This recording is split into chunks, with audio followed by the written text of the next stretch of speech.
Bonjour. Aujourd'hui, nous allons traiter le cas du Liban au XXe siècle et essayer de comprendre comment cet État multiconfessionnel, multicommunautaire et multireligieux a pu progressivement basculer dans la guerre civile jusqu'à recouvrir une certaine indépendance à partir de la fin du XXe siècle. Alors déjà, comprendre le Liban à partir de 1920, c'est comprendre son ancrage dans l'Empire ottoman.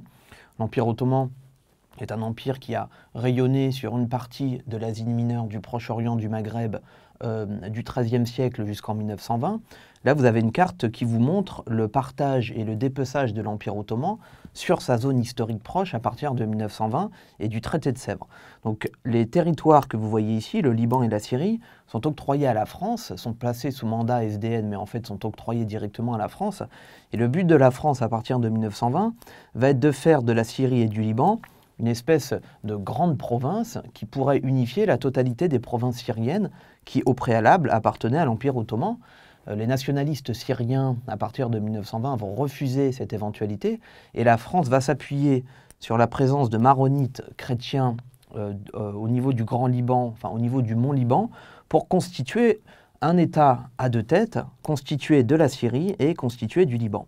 Le Liban, à partir de 1920, devenant français, va bénéficier dès 1926 d'une constitution relativement libérale, c'est-à-dire que la France, malgré le fait que ce soit une forme de protectorat, choisit progressivement, même si ce n'est pas envisagé, mais indirectement, de préparer l'indépendance du pays.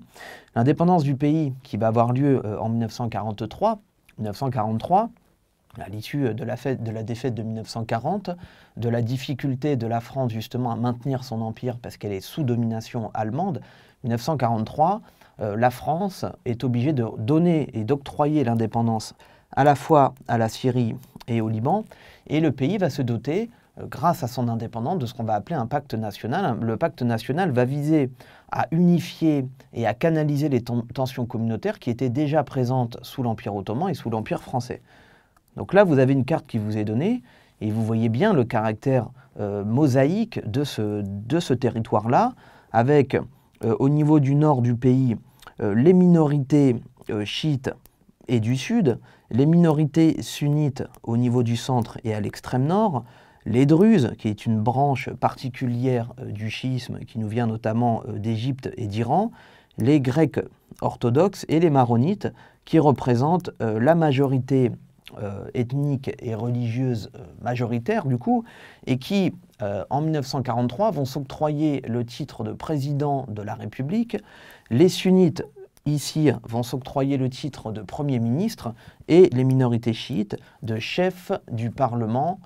et de l'Assemblée nationale libanaise. Donc en fait on a une espèce d'accord à trois têtes qui vise à partager le pouvoir politique pour éviter les tensions communautaires. L'ennui, c'est que ces tensions communautaires, en fait, elles vont exister dès le début de l'histoire libanaise, puisque 4 ans après,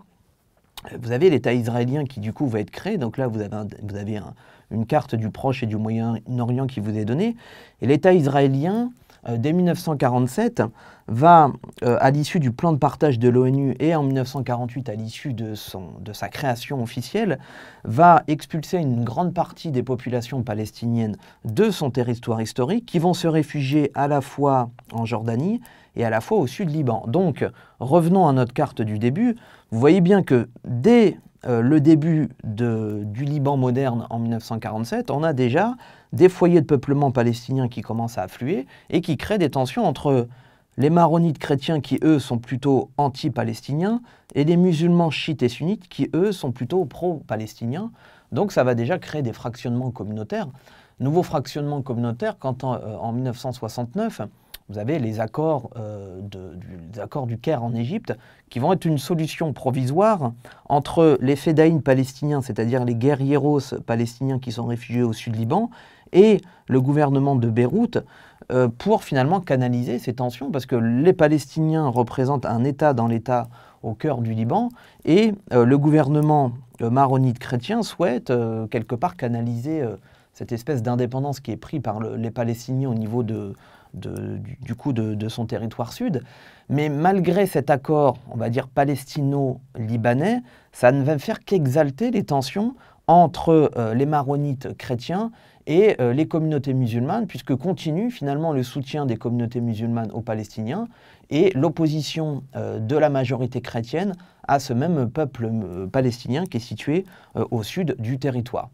Ce qui va aboutir, si vous voulez, en 1969 à la reconnaissance de ce qu'on appelle l'extraterritorialité palestinienne, c'est-à-dire est reconnue légalement la présence palestinienne au sud Liban, mais finalement ça ne fait qu'aiguiser les tensions. Ces mêmes tensions qui vont exploser en 1975. Alors, on a également un autre élément que nous avons occulté, c'est qu'en 1956, le président Chamoun, le président libanais, est accusé par la minorité, enfin les minorités musulmanes, chiites et sunnites, de ne pas avoir soutenu le général Nasser, qui lui,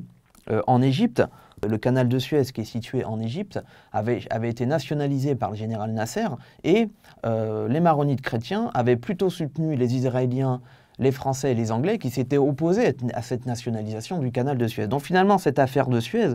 ne va faire que renforcer les tensions entre maronites chrétiens et entre musulmans ou chiites, qui va aboutir, et on va le voir dans la deuxième partie, en 1975, au début de la guerre civile libanaise.